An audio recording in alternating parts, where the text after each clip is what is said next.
Muito bem, turma. Vamos então para nossa aula de hoje da Mentoria Blue. E hoje nós vamos falar sobre o teatro grego e a vida humana. Então nós vamos falar sobre como a estrutura do teatro grego pode ser aplicada naquele horizonte menor, digamos, na menor unidade, né, divisível que nós temos considerado que é o seu dia. Então, o seu dia ele pode ter uma estrutura de um teatro e você, aplicando isso, você vai conseguir fazer uma reflexão assim profunda também sobre a sua forma de atuação. E muitas vezes, muitos dos problemas que assim a gente encontra, pô, tô tentando fazer as coisas, não consigo, tô tentando é, fazer um projeto, a coisa não anda, muitas vezes é uma falha nessa estrutura. E quando você identifica essa falha, você acaba executando, acaba corrigindo e acaba facilitando ali o alcance da sua meta. Então, muitas pessoas que vêm fazer a mentoria comigo, eu começo é, procurando entender como é que está essa estrutura teatral, vamos dizer assim, né, da vida da pessoa, e a partir daí a gente vai fazendo as reflexões e a pessoa vai também aprimorando, percebendo ali o que ela precisa fazer, o que ela precisa atuar ali na sua peça, né, digamos que é o seu dia e posteriormente também toda o seu projeto de vida, né, seus meses e inclusive anos. Então eu vou carregar o quadro aqui para você. Eu já montei esse quadro aqui com antecedência para não ficar montando aqui na hora. Então vai ficar mais fácil para você aqui também entender e também a gente não perde tempo montando esse quadro aqui. Bom, como é que é a estrutura do teatro grego? Ele tem uma estrutura em três partes, né? Em três partes. Eu quero só confirma para mim se está aparecendo aí a imagem para vocês. Então aparece ali o roteirista, o personagem e o crítico. Tá Confirma para mim? aparecendo. Tá aparecendo? Beleza, muito bem. Então tá. Então essa é a estrutura do teatro grego, né? Então tem um roteirista, tem aquele que faz o roteiro. Então aqui eu coloquei o Tolkien, então um cara que eu admiro muito, né? Um cara, ele não é roteirista, né? Mas ele escreveu O Senhor dos Anéis, escreveu O Hobbit, enfim, tem vários conteúdos que ele escreveu, né? Livros incríveis, assim, né? O cara praticamente inventou línguas, né? Ele era um linguista, então é um cara que eu tenho bastante admiração, que eu gosto bastante dentro da literatura já mais contemporânea. Então, figura ali do Tolkien, já falecido, né? Aí, o personagem, eu coloquei aqui o Frodo, né? Então, que foi da adaptação feita para o cinema pelo Peter Jackson, então ele escolheu o Elijah Wood como o Frodo. E como crítico, eu coloquei aqui uma foto do Rubens Edvaldo Filho, um brasileiro, crítico de cinema. Tipo assim, pô, na história do cara, ele morreu em 2019, né? 73, 74 anos mais ou menos. É um cara que eu sempre admirei porque aqui no Brasil ele era o cara que fazia a transmissão até então ele fazia a transmissão do Oscar, né? Dos Oscars. E, pô, eu gostava muito das análises do cara, assim, o cara tinha umas histórias, assim, que ele tinha visto já mais de 30 mil filmes durante a vida toda dele, e eu vi uma vez uma entrevista dele, ele falando que ele conseguia assistir dois filmes ao mesmo tempo, então ele tinha duas televisões, ele assistia dois filmes ao mesmo tempo, então imagina a cabeça do cara, né, para entender a questão dos roteiros. Então, essa estrutura aqui, do roteirista, do personagem, do crítico, é a estrutura que se apresenta quando a gente quer fazer alguma coisa na nossa vida. Então, vamos pegar assim o horizonte do dia, né? Você acorda, né, e muitas vezes você não planejou como é que vai ser o seu dia. Você já entra com o personagem. Então, já vai executando as coisas, né? Talvez de uma forma atabalhoada, bom, de uma forma atrapalhada, e acaba que você não, o roteirista não entrou em cena, né? O roteirista não fez o roteiro, o personagem foi fazendo um roteiro que ele não sabia qual que era, e no final do dia não tem o crítico, né? Aquela pessoa que avaliou, né? Como é que foi o roteiro, como é que foi o personagem, então esse crítico também não aparece. Então, quando a gente tem essa estrutura dessas três partes do teatro grego, a gente consegue, a partir daí, ter digamos, uma organização melhor do nosso dia. Então, o roteirista é aquele que planeja, né, aquele que está organizando, o personagem é aquele que executa, e o crítico é aquele que compara aquilo que foi planejado e aquilo que foi executado. Então, por exemplo, né, vou dar um exemplo aqui, né? Eu preparei essa aula, então tem a preparação da aula, né? Tem o roteiro que eu faço da aula, né? Montei essa imagem aqui, e tudo mais, estudei, peguei referências. Aí tem a execução, que é o que está acontecendo agora, né? Então, nesse momento está atuando o personagem. E depois tem o crítico, né? O que é o crítico? Que é essa comparação entre aquilo que foi planejado, aquilo que foi executado, né? Então tem sempre essa reflexão: puxa, será que, né? Será que a aula foi boa? Será que eu consegui transmitir? Né? Será que é, né, as coisas foram, né? Foram conseguidas? Tá fazendo uma lógica, né? Tá fazendo ali tá tendo uma lógica, tá tendo ali uma forma de entendimento que possa ser útil para os alunos. Então é um exemplo aqui da aula, né? Então vamos pegar assim uma coisa mais complexa. Você quer lançar um foguete, né? Digamos que você quer concorrer com o Elon Musk, quer concorrer com a NASA. Vai ter um planejamento, vai ter uma execução e vai ter uma revisão, né? Então, essa estrutura vai acontecer.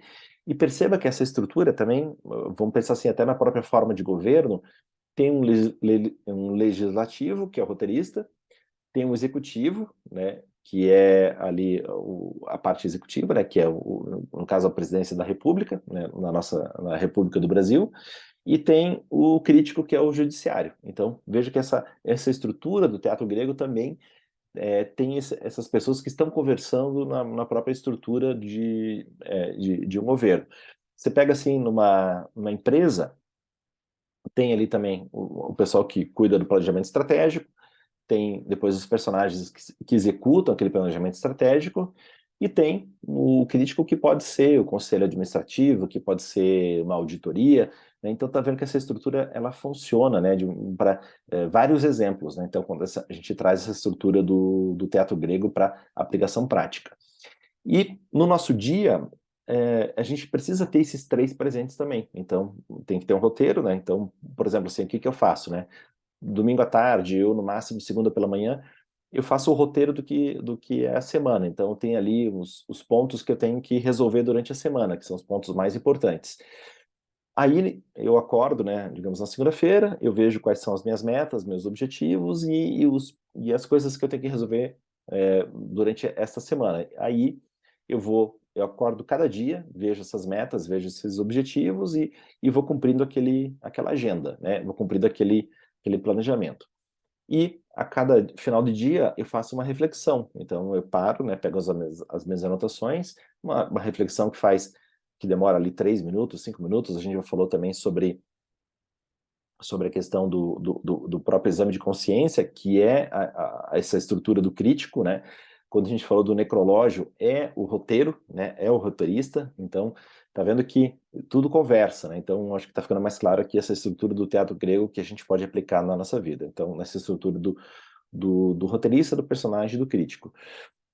E no meio aqui, eu coloquei uma coisa chamada bem, né? O que que é esse bem? O bem é aquilo que você está fazendo. Então, pode ser um projeto, pode ser uma meta. E esse bem também pode ser assim, sei lá, pode ser uma coisa física, né? Não só uma ideia, mas pode ser uma coisa fixa, uma coisa física. Então, digamos que você queira tomar um café. Então, você imagina assim, nossa, estou com vontade de tomar um café. Quero tomar um café de tal jeito. Aí você vai lá, faz aquele café ou compra aquele café e digamos que você toma aquele café e aquele café não está muito bom. Você fala, nossa, eu errei aqui na execução do café, eu não fiz o café tão bem, ou eu fui lá na padaria, fui lá na cafeteria tomar o café e aquele café, poxa, estava meio aguado ou estava forte demais. Esse é o crítico em atuação. Essa estrutura, turma, é uma estrutura que estabiliza a vida, né? É uma estrutura que traz estabilidade na execução da sua vida, né? Por que que traz estabilidade? Porque sempre, lembra que eu falei, sempre que uma pessoa acaba procurando aí a minha mentoria, os meus treinamentos, eu procuro perceber qual das pessoas que está se apresentando, né? Então, hoje eu estava conversando com aí um futuro mentorado e ele falou, puxa, tal coisa, eu percebi que quem estava se apresentando ali era o personagem. Então, durante o processo de mentoria, eu vou verificar se o roteirista também atua e se o crítico atua. Às vezes aparece o crítico, né? Aquela pessoa que é crítica demais, aquela pessoa que só critica, ela nunca, nada tá bom. Então, ele precisa ter um pouco mais de presença do personagem e precisa ter um pouco mais de presença do roteirista, né? Ele não pode ser só crítico. E também aquela pessoa que só planeja e não faz nada, né? Que é só o roteirista, né? O personagem nunca entra em ação e o crítico também, né, como não tem ação, o crítico também não aparece, né? Então, por exemplo, assim, né? Quando a pessoa, né, descreve a vida, né? A minha vida é assim, tá bagunçada, tá desorganizada, tal, tal, tal. Esse é o personagem falando, né? Ou quando a pessoa fala assim, eu tenho uma meta, tenho um objetivo, eu pretendo no ano que vem fazer tal coisa. Esse é o roteiristas que se apresenta, né? Ou a pessoa também fala assim, puxa, eu tô meio sem energia, tô meio desanimado, é o personagem, né? Ou a pessoa também se apresenta assim, eu nunca, cara, nada que eu faço tá bom, eu fico tentando as coisas e nunca funciona. Esse é o crítico. Então a gente precisa que os três atuem, né? Que o roteirista tenha o seu papel, que o personagem tenha seu papel e o crítico tenha seu papel, né? Não pode, obviamente que o personagem vai ocupar a maior parte do tempo, né? Que é a execução das coisas, mas o roteirista tem que estar ali, o crítico tem que estar ali também. Então, quando a pessoa se apresenta, né, na vida, no seu dia, ele precisa fazer uma ordenação do caos, né? Então, o caos é essa falta de organização.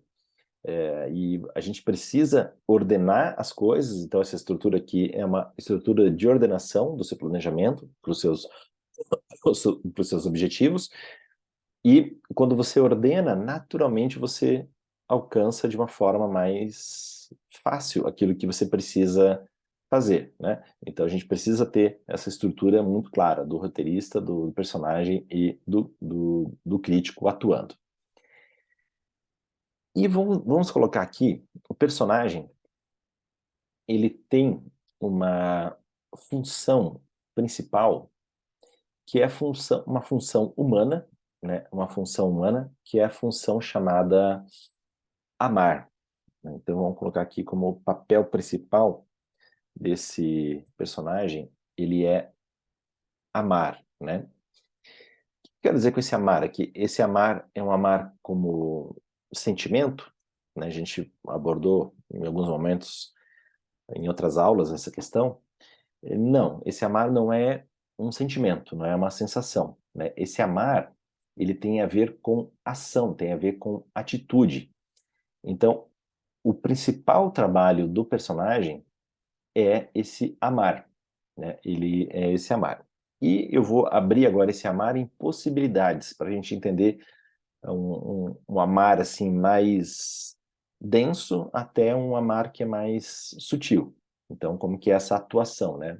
Como eu falei, a maior parte do tempo é o personagem que está em ação. Então, a principal ação desse personagem é amar aquele bem, é amar aquelas coisas que ele tem responsabilidade. E com isso, ele servir melhor, né? A gente falou em outra aula sobre as narrativas humanas, e existe aquelas pessoas que estão buscando o prazer ou se afastando do prazer, tem aquelas pessoas que estão procurando ajudar os outros ou procurando se afastar dos outros. Depois, uma terceira narrativa, as pessoas estão querendo proteger alguma coisa ou atacar alguma coisa, né? E uma quarta narrativa que é as pessoas que estão procurando entender as coisas ou bagunçar as coisas. Então, são os quatro tipos de narrativas humanas, né? Então, todas elas envolvem um tipo de amor, que eu vou descrever agora quais são essas possibilidades de amor que se apresenta para a gente, né? Como possibilidade aí da nossa execução diária. Então, mude aí no seu cursor, vá para a página 2, que eu vou descrever agora esses amores, né? Do mais denso até o mais sutil deles. Então, o primeiro amor, o mais denso, é um amor chamado Eros. Eros, né, se a gente for pegar dentro da mitologia grega, tudo mais, Eros tem a ver com erotismo, tem a ver com Vênus, né? Mas eu vou usar aqui o Eros como um amor rasteiro, não é um amor que sim pode ser erótico, mas ele não é puramente erótico, né? Então ele é um amor que a gente chama assim mais rasteiro, né? É aquele amor que a gente tem pelas coisas que a gente que a gente consome.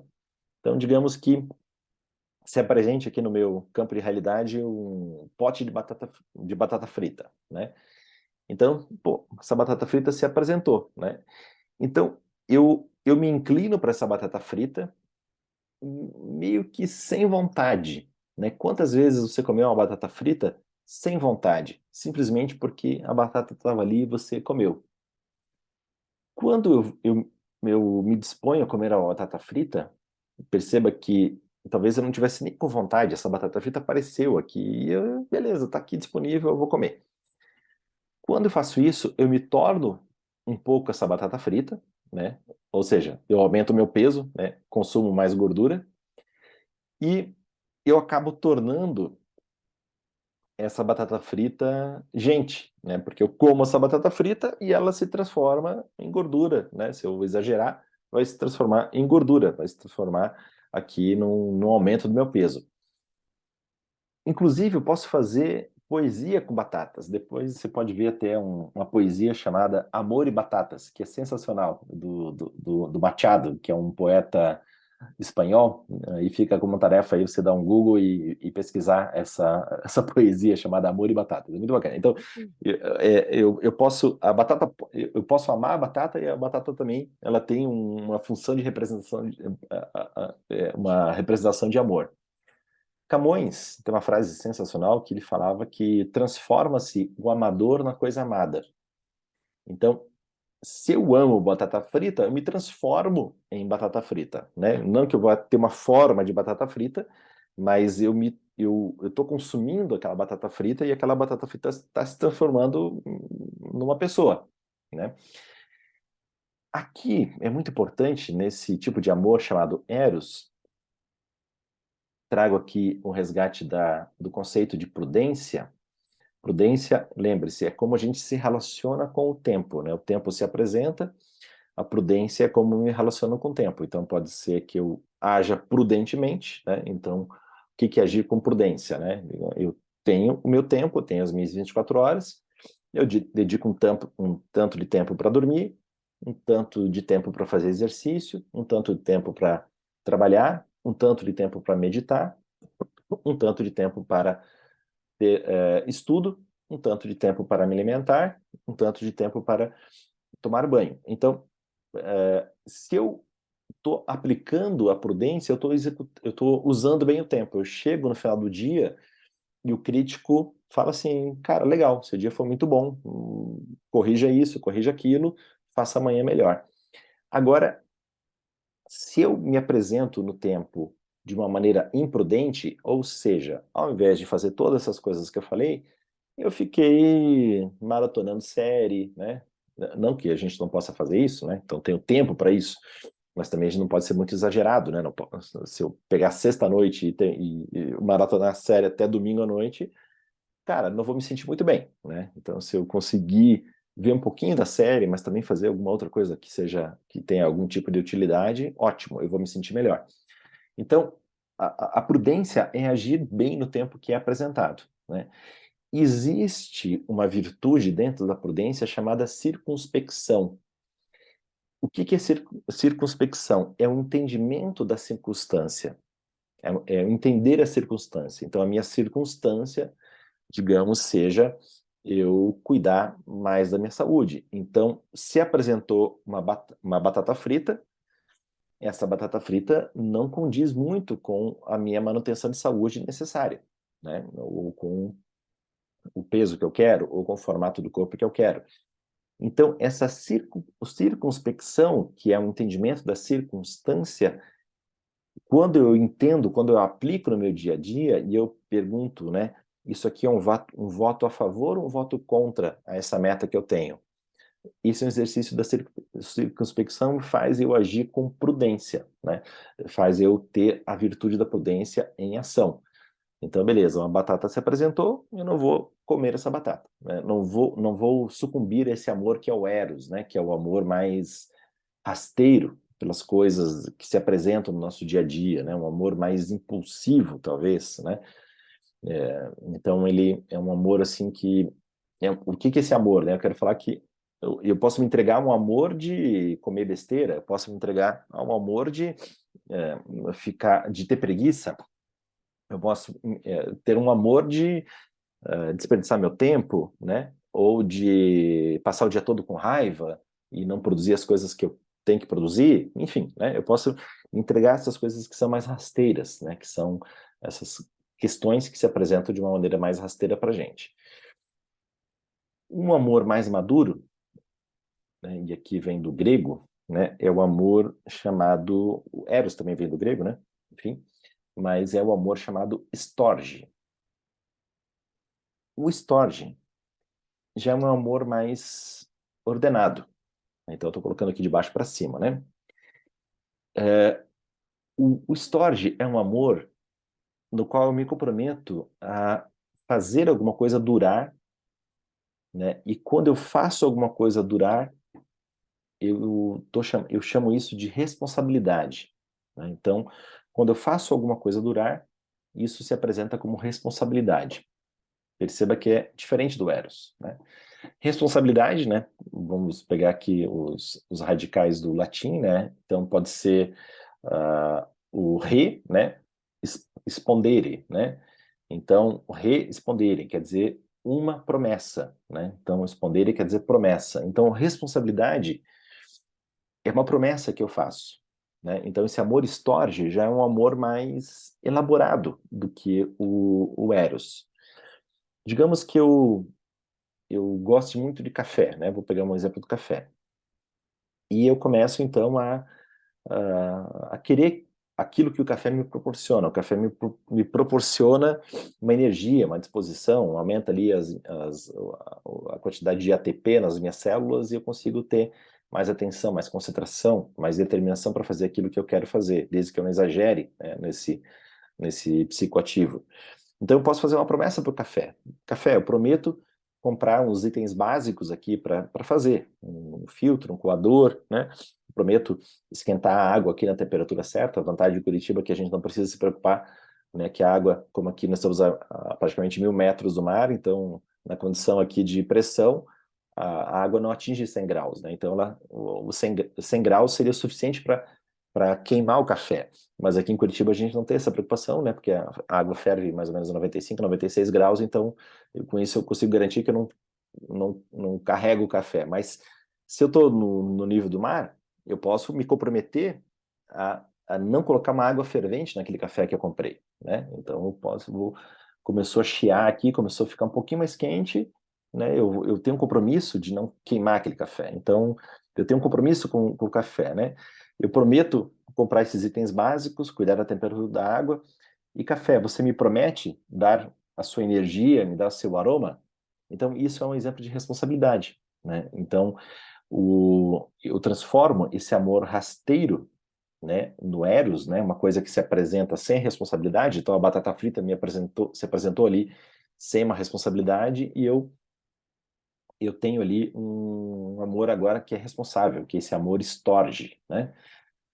Quando a gente chega num espaço, né, digamos que você vai assistir uma palestra, vai assistir uma aula, né? Então, você está chegando num ambiente que você não conhece, você procura, de uma certa maneira, organizar esse caos que se apresenta. Então, você vai o quê? Você vai procurar, de repente, alguém conhecido, ou você vai procurar alguém que tem uma profissão parecida com a sua, ou se você está com fome, você vai até a Bombonière comprar alguma comida para você comer. Se tiver com sede, você vai lá tomar uma água, né? Ou você vai organizar o caos, né? Uma forma muito fácil de organizar o caos é você chegou lá, você se posiciona no seu lugar, né? Na sua cadeira, né? Digamos que tem um lugar marcado. Pronto, você organizou o caos, né? Isso é um exemplo desse storage, desse uso da responsabilidade. E são pequenos relacionamentos desse tipo no qual a minha responsabilidade acaba aparecendo. Então, o storage já é um amor duradouro, né? Um amor que eu posso ter aquele amor por aquilo e eu estou agindo com responsabilidade, né? Então, por exemplo, fazer atividade física, fazer a prática, né? Então, você tem uma responsabilidade, né? Você tem essa promessa, né? Essa sponsoring, né? Essa essa promessa que você faz, né? Então, spondere, né? Aliás, você faz essa promessa de cumprir aquele objetivo, de cumprir aquele planejamento e você vivenciar aquilo e aquilo também entrar em você e se transformar em você. Então, se você se compromete a fazer a sua meditação todos os dias, você está fazendo uma responsabilidade, né?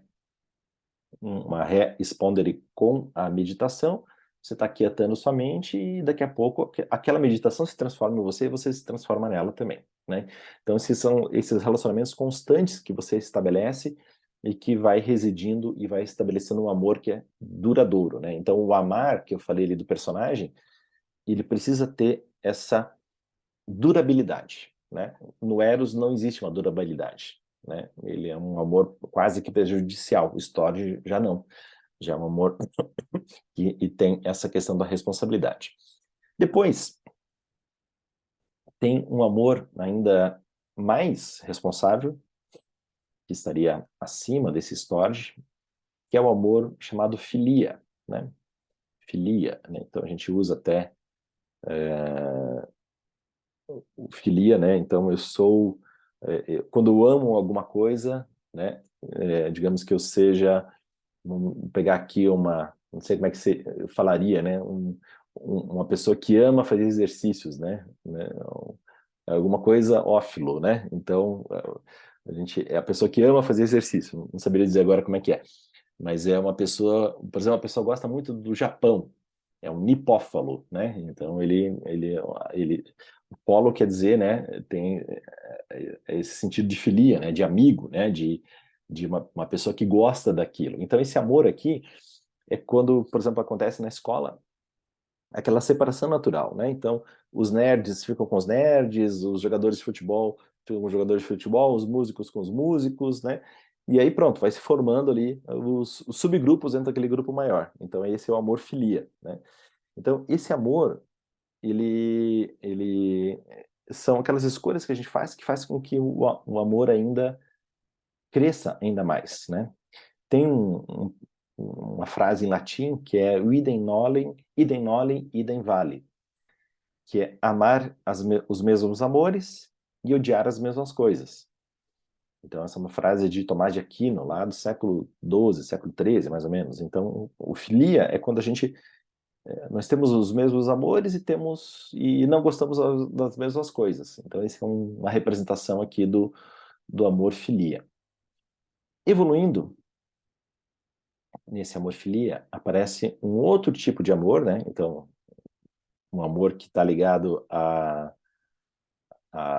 um compromisso ainda maior, que é o amor, né? É um amor matrimônio. Matrimônio, entenda aqui como relacionamento, que pode começar com um namoro, né? E entenda que o namoro ele foi feito para acabar, né? Então, o que que eu quero dizer com isso? O namoro foi feito para acabar, Nilson, então eu tenho que tô namorando, tem que acabar? Sim, tem que acabar, né? O que que é acabar? Ou ele acaba mesmo, não continua, porque você percebe que não está dando certo, ou ele acaba e vira um noivado e vira um casamento, né? Vira um compromisso, né? Tá vendo que a responsabilidade aqui aumenta. Então ele depende, ele começou como Eros, né? Tinha aquela atração inicial, ele começou ali depois a um storge, uma responsabilidade, um compromisso, evoluiu ali para uma coisa mais filia, né, mais animada, né, mais uma amizade mais profunda e pode se transformar em matrimônio.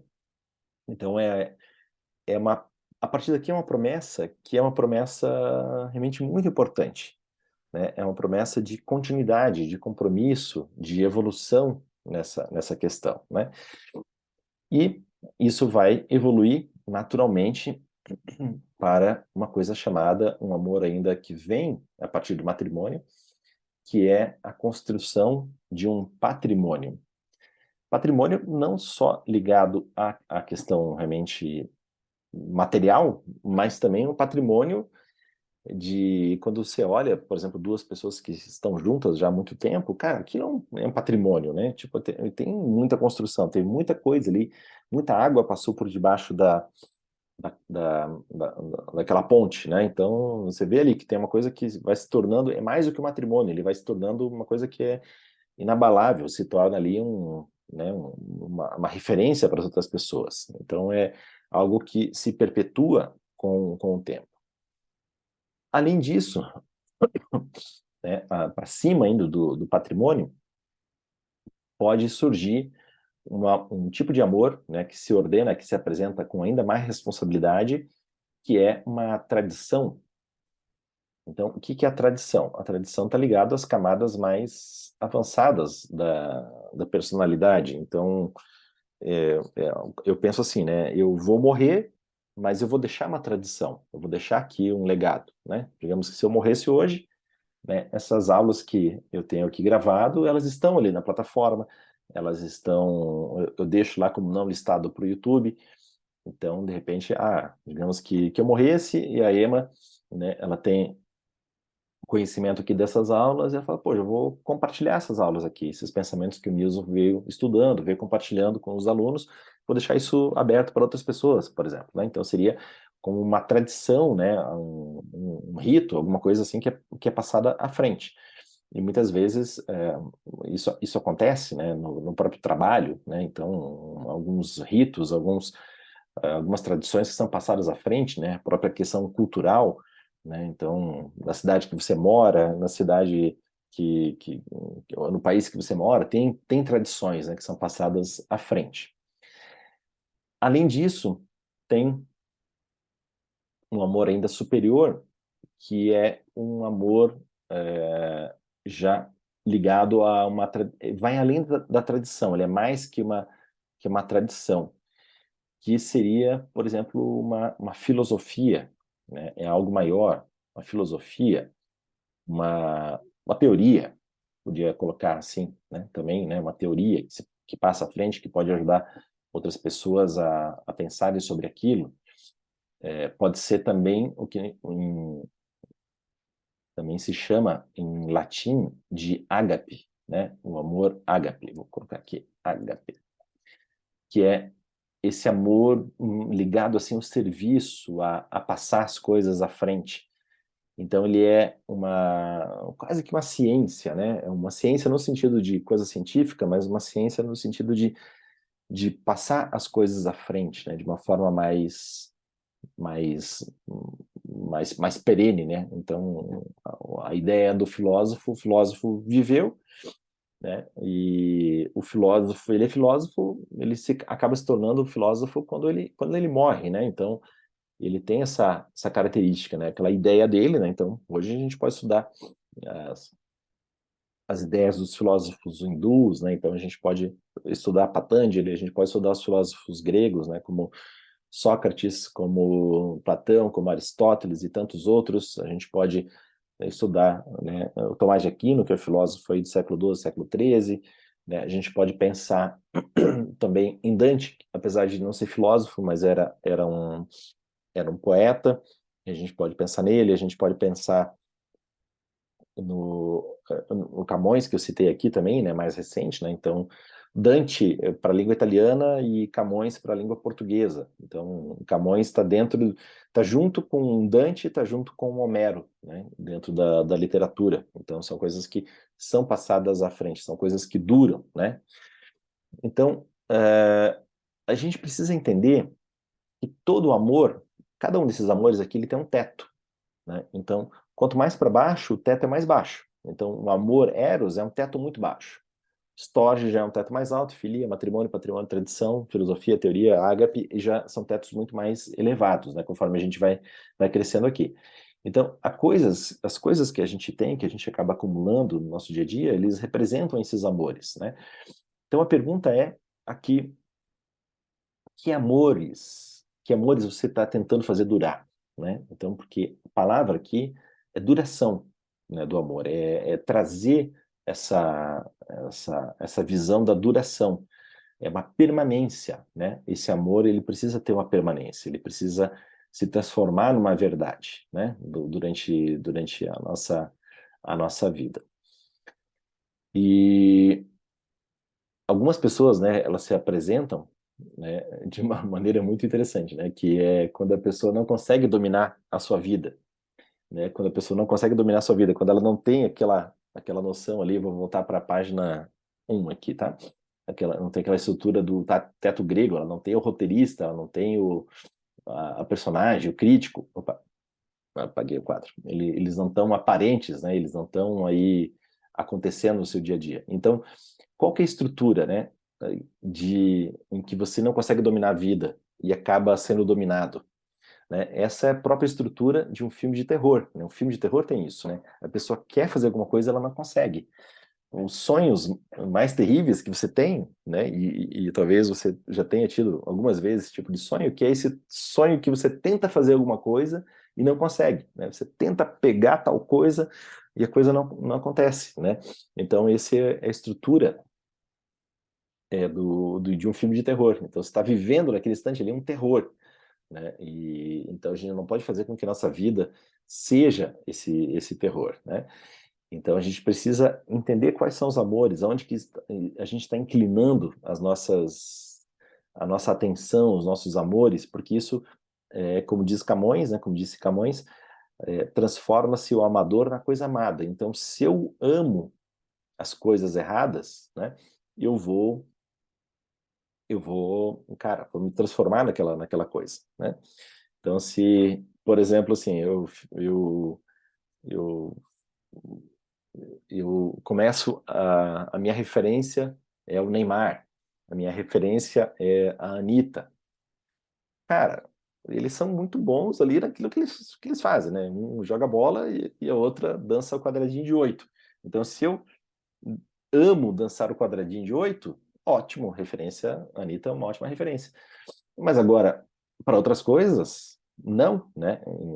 Nenhum dos dois é referência, né, para mim. Então, eu tenho que ficar muito atento quem são os meus ídolos, né? Quem são as pessoas que eu valorizo, quem são as pessoas que eu ouço, quem são as pessoas que eu gosto de conviver, quem são as pessoas que, né, eu preciso ordenar os meus amores, entender que cada um daqueles amores, daquela estrutura desse amar, ele tem um teto, né? Então, o meu amor por um café, ele tem um teto, né? Ele pode expandir, inclusive, que eu posso então abrir uma cafeteria, eu posso ter uma plantação de cafés, enfim, ele pode expandir, ele pode virar um negócio, né? Que tem a ver ali com aquela evolução até para um patrimônio, sim. Então, eu mudo o teto daquele amor quando eu mudo a minha forma de atuação nele, né? Então, por isso é importante você fazer uma reflexão onde estão os seus amores, onde estão as suas atenções, né? Então, a gente precisa ter coragem para entender isso, né? Entender essas questões e aplicar no nosso dia a dia essa estrutura do roteirista, do personagem e do crítico, né? Você já deve ter convivido, talvez já tenha sentido na sua vida, né? Quando tem uma pessoa que fala que vai fazer uma coisa e acaba fazendo outra. Então, ali se caracteriza uma pessoa que não tem maturidade de personalidade, né? Então, existe um roteiro, existe um personagem que estão desconectados. Então, o roteirista escreveu uma coisa e o personagem escreveu outra coisa, né? E o personagem está executando outra coisa. Então, é uma personalidade fraca. Personalidade forte é quanto mais o roteiro se aproxima da execução do personagem. Então, aí a gente constrói uma personalidade que é forte, né? Que é realmente impactante. Muito bem, turma. Quero ouvir reflexões ou perguntas ou dúvidas que vocês tenham sobre essa estrutura aqui do teatro grego e a aplicação prática no seu dia a dia.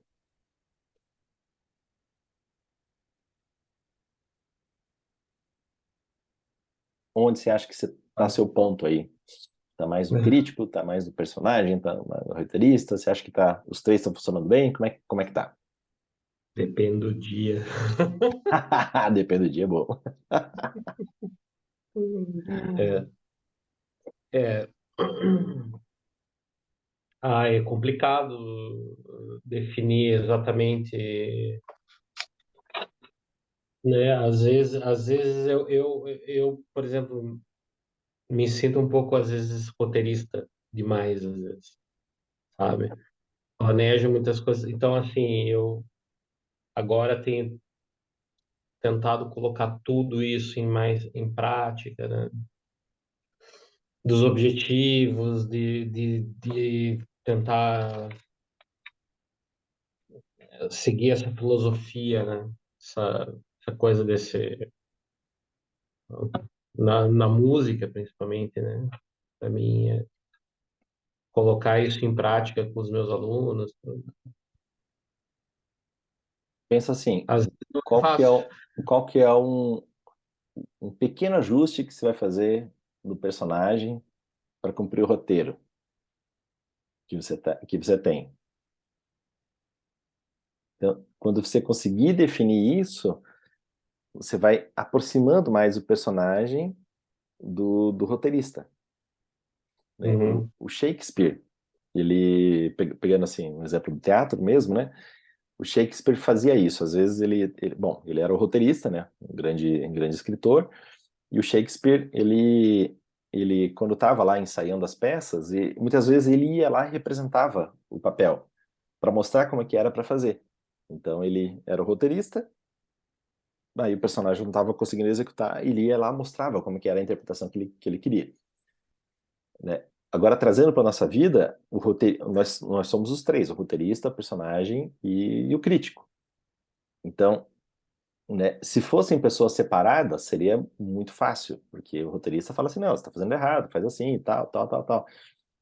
Mas esses três, eles precisam existir, né? Eles precisam conversar, né? Vamos pensar assim, né? Você precisa desenvolver uma capacidade interna de que esses três existam, coexistam e façam os seus papéis. Então, a pergunta que você precisa responder, não precisa responder aqui, mas é o que que você pode ajustar no personagem para que ele cumpra aquele roteiro que o Shakespeare escreveu, né? Que o Shakespeare sabe como é que uhum, ele quer, né? Então o roteirista ele sabe como ele quer. Agora o personagem tem que fazer aquilo, tem que ir lá e pum, fazer o negócio. E aí como vai saber se foi ok ou não? Aí o crítico tem que aparecer, né? O crítico aparece e fala assim, ah, não, foi bom, realmente tá melhor, né? De repente dá para melhorar isso, faz isso, tal, né? O crítico pode aparecer, não, foi muito diferente. O roteiro foi de um jeito, o personagem foi de outro, totalmente desconectado, né? Vamos conectar essas pontas aqui até a coisa funcionar. Fica com esse exercício, Jeff, para você fazer, uhum. Pô, né? Henrique, reflexões? Estou fazendo algumas reflexões, estou anotando aqui. Vocês já conheciam essa estrutura é meio óbvia, né? Mas já tinham pensado a vida Assim, nesse formato? eu já tinha visto alguma coisa no.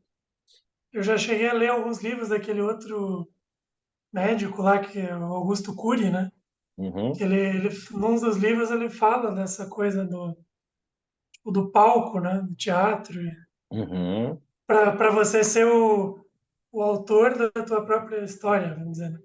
Que acho que uhum. tem a ver com isso, né? Tem a ver com Tem a isso, tem a ver ver com isso. com esse Não, não, roteirista. não li Augusto Cury, mas parece que tem alguma coisa a ver. É, tipo, do roteirista, você escrever a tua peça, vamos dizer assim. E daí Uhum, você, como personagem, vivenciar. uhum, E eu acho que é bem. Eu estava pensando no meu dia a dia, eu acho que eu tenho até tido uma certa. Eu acho que alterna, né? Tem períodos que eu acho que eu estou mais uma coisa e menos a outra. E ultimamente eu acho que tá. Até que tem um certo equilíbrio, assim. Tem um certo alinhamento, né? Eu acho. uhum. Entre o. Alinhamento é uma palavra melhor que equilíbrio, né? Porque vamos pensar assim, É, vamos pensar assim, a gente está andando, né? A gente está andando. A gente nunca está em equilíbrio. Porque se você descuidou, teve um degrau, você olhou para o lado, pum, você tropeça, né? Então, é, o próprio andar é sempre o quê? Um processo de heurística, né? Você desequilibra, equilibra, desequilibra, equilibra. Né? Ou seja, o movimento é um desequilíbrio. sim. Então, existe esse pensamento contemporâneo, não, a gente tem que ter equilíbrio. Cara, isso é ilusão. Não tem como ter equilíbrio. Para você fazer as coisas que tem que fazer, é desequilíbrio, né? Então, se eu quero sim, ficar equilibrado, eu deito ali na cama e estou equilibrado, né? Mas não estou fazendo nada. Agora, sim, se eu quero fazer alguma coisa, eu tenho que levantar, colocar um pé na frente do outro, me mover, mexer os braços, né? Ver o que está passando no meu intelecto, alinhar com minha vontade no coração, colocar as mãos em ação, né? Então, isso não tem equilíbrio, né? Então, eu gosto sempre de sim. falar sempre para os alunos, cara, tira o equilíbrio do seu vocabulário. Não usa essa palavra, porque é uma coisa que aprisiona, né? Acaba, não, eu tenho que ter equilíbrio, né? Tem que fazer as coisas. Cara, não tem isso, né? Em termos físicos, não tem, né? É curioso, assim, mas no concerto da sexta-feira, né, eu fiz pronto, eu gravei o concerto, né, com o meu aparelho, meu gravador, tudo. Mas até a reflexão que eu fiz sobre, assim, eu preparei o concerto em 4 meses, por aí, mais ou menos. E aí eu determino uma porcentagem do que eu estudei e do que foi, né? Uhum, E uhum, assim, o concerto nunca é melhor daquilo que você fez em casa, uhum, é sempre igual ou pior, sempre. Nunca vai ser melhor, né? uhum, Porque assim, esse golpe de mágica, né? Que, recebeu, não vai acontecer isso, né?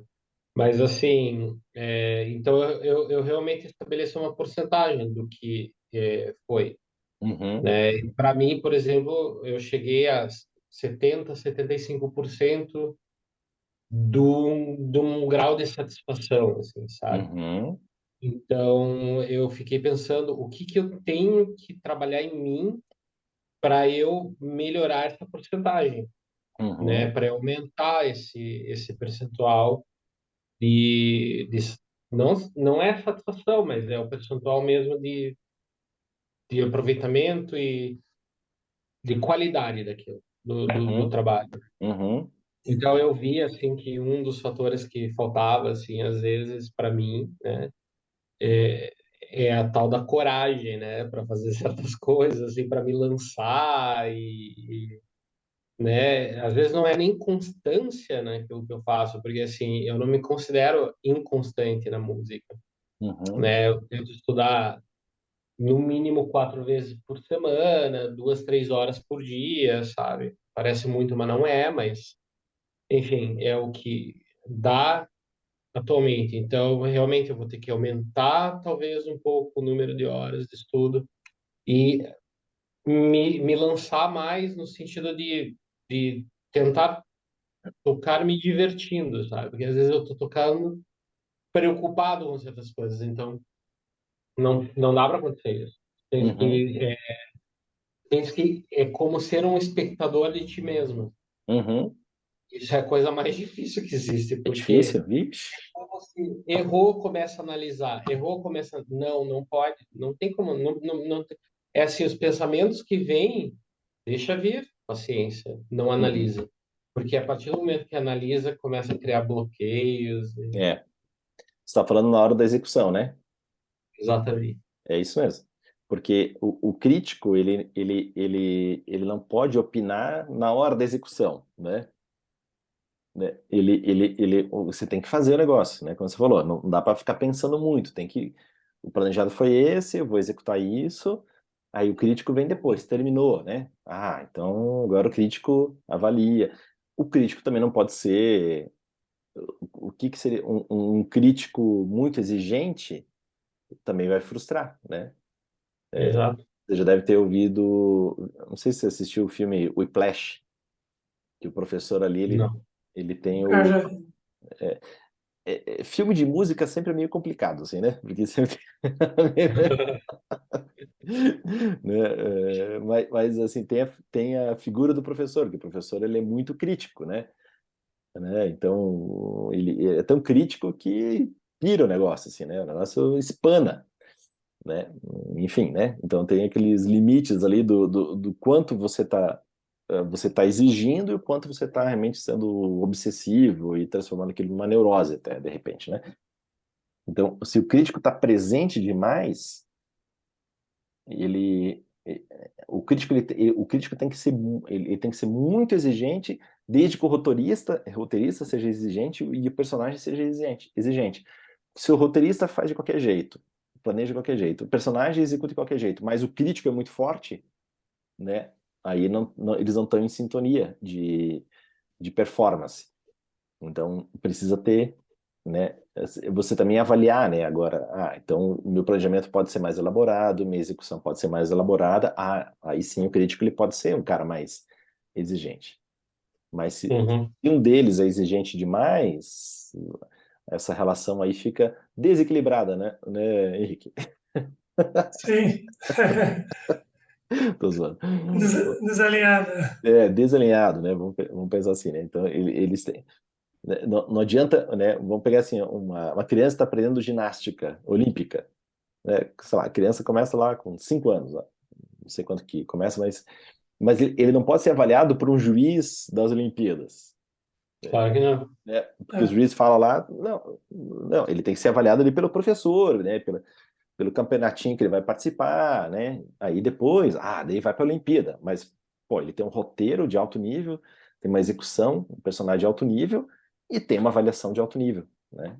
Então, que é nas Olimpíadas, né? Não adianta a criança de 5 anos ir para as Olimpíadas, né? Não está no momento, né? Não está no momento para sim. isso. É verdade. E é assim, a gente quando começa uma obra nova também, né, a fazer alguma coisa nova, é como se nós fôssemos uma criança, né? Quer dizer, é o primeiro contato que você vai ter com aquilo. Então, aquilo tem que ser uma coisa que vai mudando, né, pouco a pouco. Quer dizer, Uhum, apesar de um escultor saber que a forma está lá dentro já, não, eu duvido muito que com 6 anos de idade ele retira o excesso e tá lá a obra. Não vai uhum, acontecer. Porque primeiro ele não tem força, né, para esculpir aquela, não tem, né? E é curioso isso, porque assim, essas crianças prodígios, né, que a gente vê por aí, que com 3 meses ele vai tocar o voo do besouro lá do Rimsky-Korsakov, né? E uhum, aí você vai ouvir aquilo, tipo, você ouve que o ritmo está completamente errado, que as notas estão muito fortes, que tá tudo em desequilíbrio, mas o miúdo tá. é, Então é uma coisa que impressiona as pessoas, né? uhum, E aí as pessoas ficam, ai, mas nunca vou conseguir, não sei o quê. Competição é para cavalos, né? Não é é, para isso. é. Então, tem que tomar muito cuidado, né, com isso. É verdade. E pegando assim, o exemplo de uma criança, né? Um adulto maduro, ele tem os três, né? Então, ele tem o roteirista, o personagem e o crítico, o juiz ali, né? Uma criança, ele é só o executor, e um executor ainda é muito ruim, né? O Exato. roteirista, né? Pegando assim na estrutura familiar, o roteirista, quem faz o roteiro são os pais. Não, agora você vai acordar, agora você vai comer, agora você vai tomar banho, agora você vai brincar, agora você vai guardar seus brinquedos, agora você, né? Sim. O roteirista, os pais, né? O amor dos pais tem como responsabilidade, né? Ele, a responsabilidade de fazer o roteiro. E tem a responsabilidade também de ser o juiz, o crítico, porque a criança ainda não tem, né? Ela não tem a sua base crítica assim estabelecida. Então a criança é um executor, é um personagem muito ruim ainda em termos de vida. Agora, um adulto, ele já tem que ter, né, esses três. Ele tem que ter aprendido ali, né, como fazer seu roteiro, como fazer sua execução e como fazer a sua crítica, né, o seu juízo, vamos dizer assim, né. Então, se a gente, como adulto, está executando mal isso, a gente está no nível, vamos pensar assim, infantil do nosso desenvolvimento. A gente precisa aprimorar isso, precisa trabalhar aí essas questões, né? Fez sentido, turma? Fez, fez. Total. Então pensa assim, Legal. estrutura estável de como as coisas acontecem. Então quero que você reflita aí sobre essa estrutura nos próximos dias. Tá bem, Beleza? obrigado. Valeu, turma. Valeu, obrigado, Nilson. Então, bom descanso para vocês e até semana que vem. Tchau, boa Valeu. noite. Boa Tchau, noite. boa noite, Jefferson. Tchau, Boa tchau. noite. Tchau, boa noite.